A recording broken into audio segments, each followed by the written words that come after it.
Okay, hello students, welcome back to this YouTube channel let's learn with Rajneesh sir classes. तो कैसे हो आप सभी? मस्त और बढ़िया होगे। आज के एक नए लेक्चर में आपका बहुत बहुत स्वागत है। आज अपन बात करने वाले हैं बहुत इजीएस्ट टर्म की बेटा, केमिकल। देखो ध्यान से समझना, क्लास 11th का ये चैप्टर होने वाला है।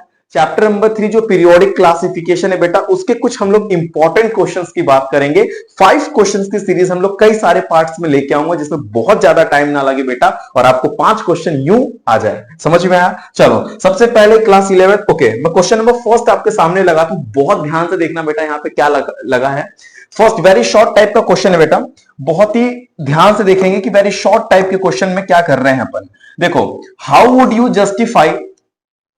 How would you justify present of 18 electron in fifth period of periodic table? अच्छा ये बताइए कि पीरियोडिक टेबल के फिफ्थ पीरियड में 18 इलेक्ट्रॉन, ये बात तो सही है सर कि पीरियोडिक टेबल के फिफ्थ पीरियड में 18 इलेक्ट्रॉन है सर, इसको कैसे आप जस्टिफाई करोगे? अच्छा एक बात समझो, यहां पे एक वर्ड लिखा है अफबाउ प्रिंसिपल। मैं आपको यहां पे एक बात समझा रहा हूं कि आपको पता होना चाहिए कि अफबाउ जी ने यह बताया था बेटा कि जिसकी एनर्जी कम होती है सबसे पहले आप इलेक्ट्रॉन उसमें डालेंगे। सर ये क्या बोल दिया आपने सर, समझ ना आया। ये देखो 1s यहां पे लिखते हैं अपन 2s 2p, ठीक है सर। 3s होता है 3p होता है बेटा, 3d भी हो जाएगा।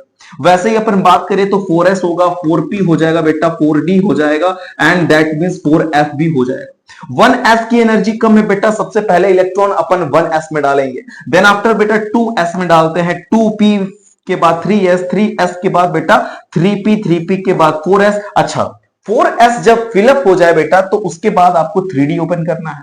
एक बात समझ लेना कि 3p के बाद 3d नहीं भरते, ये आप जानते होंगे अगर आपको अफबाउ पता है तो। 3p के बाद बेटा 4s हो जाएगा, क्योंकि अकॉर्डिंग टू अफबाउ प्रिंसिपल। वैसे एज इट इज ये टर्म्स चलते चले जाएंगे। बात क्या है यहाँ पे, ये देखो अकॉर्डिंग टू अफबाउ प्रिंसिपल। अच्छा अफबाउ प्रिंसिपल भी यहाँ पे हमने सिखाया कि अफबाउ जी ने यह बताया था कि जिस ऑर्बिटल की बेटा एनर्जी कम होती है सबसे पहले इलेक्ट्रॉन आप उसमें भरेंगे। समझ में आया? ठीक है। अच्छा ठीक है, अभी फिलहाल तो ये समझ में आ गया। फिफ्थ पीरियड में इलेक्ट्रॉन्स फील्ड किए जाते हैं। अब ये बताना है मुझे कि जो फिफ्थ पीरियड आता है आपका, उसमें 5s में इलेक्ट्रॉन फिलअप किए जाते हैं, 4d में फिलअप किए जाते हैं, और 5p सब शेल में फिलअप किए जाएंगे। ठीक है, एक बात समझ लेना कि जो s ऑर्बिटल होता है, ध्यान से समझना कि जो s ऑर्बिटल, s में एक ऑर्बिटल होते हैं, ठीक है सर। तो d में वैसे p में 3 ऑर्बिटल है, d में 5 ऑर्बिटल है, ये बात आपको पता है, ठीक है। एक ऑर्बिटल s में एक ऑर्बिटल होगा, p में लाइक दैट कि 3 ऑर्बिटल्स हो जाएंगे। वैसे ही अगर मैं d की बात करूं बेटा तो ऐसे हम लोग करें तो उसको 5 ऑर्बिटल, मैं इसको दूसरे स्क्रीन पे ले लेता हूं जिससे आपको समझने में आसानी हो। ठीक है, एक मैंने स्क्रीन ले लेता हूं। s होगा बेटा तो एक ऑर्बिटल, p होगा बेटा तो आपको पता होना चाहिए 3 ऑर्बिटल। अगर बेटा d है तो आप यहां पे बनाएंगे 5 ऑर्बिटल। अच्छा बेटा अगर f हो तो कमेंट बॉक्स में बताओगे? चलो कमेंट बॉक्स में बताओ f होगा तो कितने ऑर्बिटल्स होंगे।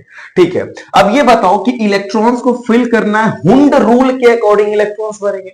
सर ये हुंड रूल क्या है? देखो जब आप इलेक्ट्रॉन्स फिलअप करोगे ऑर्बिटल्स में तो पहले क्लॉकवाइज को फिल कर लेना, then after anti clockwise fill करेंगे। समझ में आया? फॉर एग्जांपल कि इसमें बेटा एक ही ऑर्बिटल है तो मैंने क्लॉक देन आफ्टर एंटी। अगर पी ब्लॉक में मुझे 3 इलेक्ट्रॉन भरने हैं तो 1 इलेक्ट्रॉन, 2 इलेक्ट्रॉन, 3 इलेक्ट्रॉन फिलअप कर दिया। समझ में आया? वैसे अगर मुझे 4 करना है, 4 5 6 हो गया, पहले clock then after anti clock हो गया।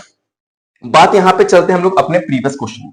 ठीक है, चलो हम लोग अपने क्वेश्चन पे आ ही जाते हैं। तो कुछ क्या बोल रहा था मैं कि टोटल बेटा 9 ऑर्बिटल हो गए। कितने ऑर्बिटल हो गए सर? 9 ऑर्बिटल हो गए। ठीक है, 9 ऑर्बिटल हो गए। एक ऑर्बिटल में 2 इलेक्ट्रॉन होते हैं बेटा, तो 18 इलेक्ट्रॉन होगा कि नहीं होगा 9 ऑर्बिटल में? सर ये 9 ऑर्बिटल कैसे हुआ ये तो बताया नहीं आपने। बात को समझ लेना, क्योंकि हम लोग इलेक्ट्रॉन फिलअप करते हैं 5s में, 4d में, 5p में, ठीक है। तो 5s वाले का दैट मींस एक ऑर्बिटल इसका, 4d में बेटा 5 ऑर्बिटल होते हैं, 5p में बेटा 3 ऑर्बिटल, तो एक ऑर्बिटल 5, यहां पे 6 और 3 मिलके 9, तो टोटल ऑर्बिटल हो गए 9, यानी कि इलेक्ट्रॉन कितने फिल करेंगे, 18 फिल करते हैं। अभी आप क्वेश्चन और आंसर को कॉपी करेंगे, समझ में आ गया। चलो यहीं पे मैं आपको स्पेस दे रहा हूं, प्लीज क्वेश्चन को नोट कर लीजिए, ठीक है, क्वेश्चन को नोट कर लीजिए।